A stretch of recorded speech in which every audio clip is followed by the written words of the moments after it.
So Enlisted's campaign system has left us for at least a few months, to be exact, more than half a year, and now Enlisted since the merge has done a few things good and bad. My question for today is Enlisted better off with the merge, or should Enlisted go back to the campaign system? Which of course is going to be an entire hassle. But of course this video has been made possible for friends at Discord. If you haven't liked, subscribe, or joined the Discord, highly suggest that you do. But that said, let's get started. So before we even start the video, we have to say that I was actually a big proponent of the merge, I admit that, and I stand by my guns.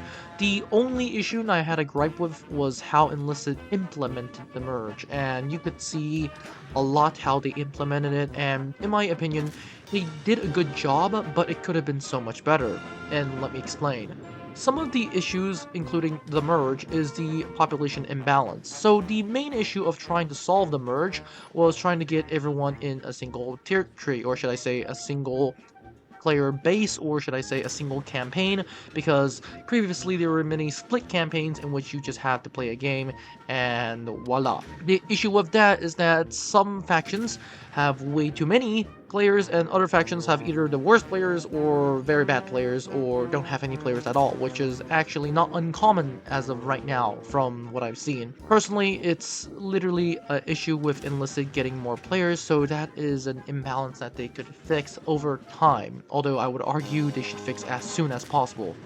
The other issue is the fragmented and broken tech tree. For those who don't know, the tech tree as of right now, although has gotten better, is pretty much a mismatch of tier 1s, tier 2s, tier 3s, and tier 4s at different places, but in chronological order. And it's just really annoying besides the fact of the grind, which is still there. The tech tree has gotten a lot better in the sense that you're not grinding the M1A1 10 times over, but you're actually having a weird tech tree in which it makes sense, but at the same time, nothing is in place. So that's that. That said, the other thing is the BR. For those who don't know, Enlisted has 2 BRs. Well, a lot of BRs, 1 to 5. But the only 2 playable BRs are essentially 2 and 5. Why? Because everything else you're either getting down tiered, up tiered, or essentially, in my personal opinion, cried tiered. So that's very bad. My personal opinion is, once again, you have to get more players to have a lot of these essentially brackets, and Enlisted as of right now isn't going to Cold War, because if it did, then holy cow, we were gonna have so many brackets. Enlisted needs a lot more players to actually work this, but the issue is that Enlisted needs a lot of more players in the sense that they need better balancing. For example, they should put essentially a hard press mechanic that says tier 1s can only fight against tier 2s, or, well, yeah, that's it. And tiers 2 can fight against tier 1s and tier 3. Essentially, one up or one below. They can only fight, with, of course, the cutoffs being tier 1s and tier 5s, since they can only fight one respectively.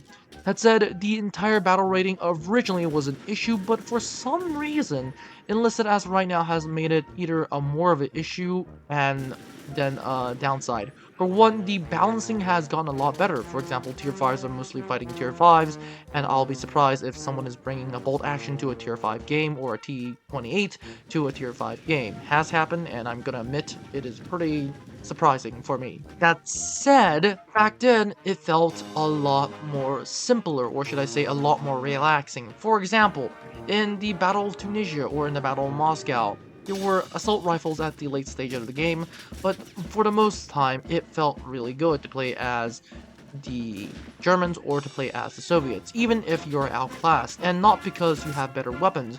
It's mainly because there are a certain amount of bots and there are a certain amount of players on both sides, given or take, and of course it was good. And that is the next point I want to get into, and that is the maps. You see, Enlisted previously was divided into campaigns, and the thing that people don't really understand is that there were some good campaigns and there were some horrifically bad campaigns. And it's mainly not to the design, but things that they have in the campaigns. For now, Enlisted seems like every game is essentially the exact same game. For example, if you're playing as the Americans, or you're playing as the Germans and you're fighting either the Americans or the Germans, you're either going to be spammed with Tiger 2Hs or P-47s. Like, there is no way getting around it at tier 5. Of course, you can just bump down to tier 2, but why would people do that? Unless they specifically want to chill, which I personally do sometimes. But most of the people as of right now haven't even grinded the entire campaign, and you're asking them to chill, which is essentially not a good idea in my personal opinion. For example, like campaigns like Tunisia back in the day was known for being pretty relaxing. Moscow was a little bit more intense. Normandy was pretty much unbreakably intense. Berlin was intense, but it was fun.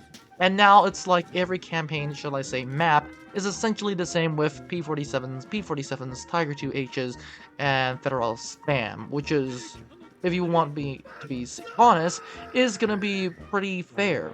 But it feels like every campaign is just like a clone. Like, the only difference is the maps, and once you get a hang of the maps even seem pretty boring, so that's that. But the issue with the merge is that people love the merge and they hate the merge. There's almost these like two extremes at this point.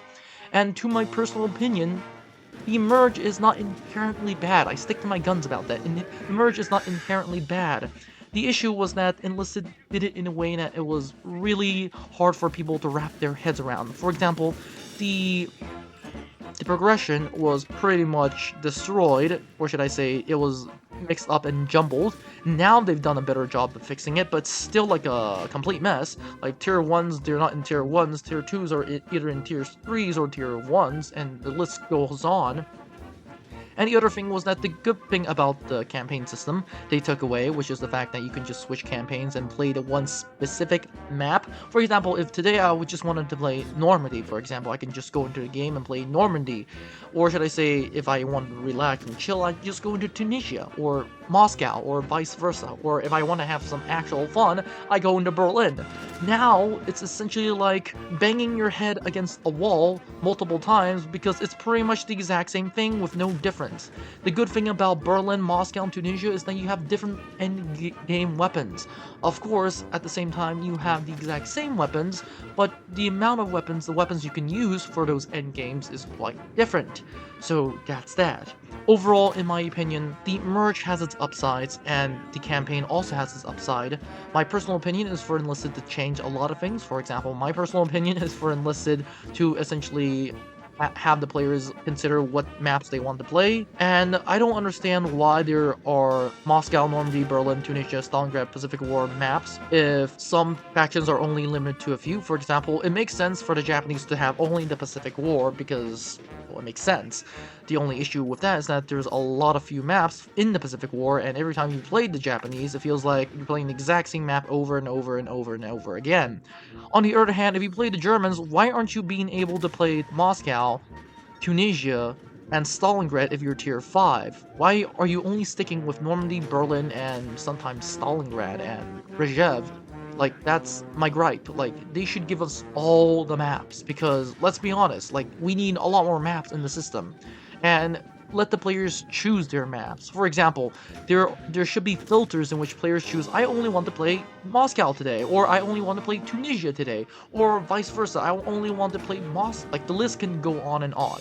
I personally think that is going to help a lot of players, a lot of issues, and the other issues like population imbalance and BR and whatsoever, like, they literally have to be solved over time. There's not like a magic wand you can use.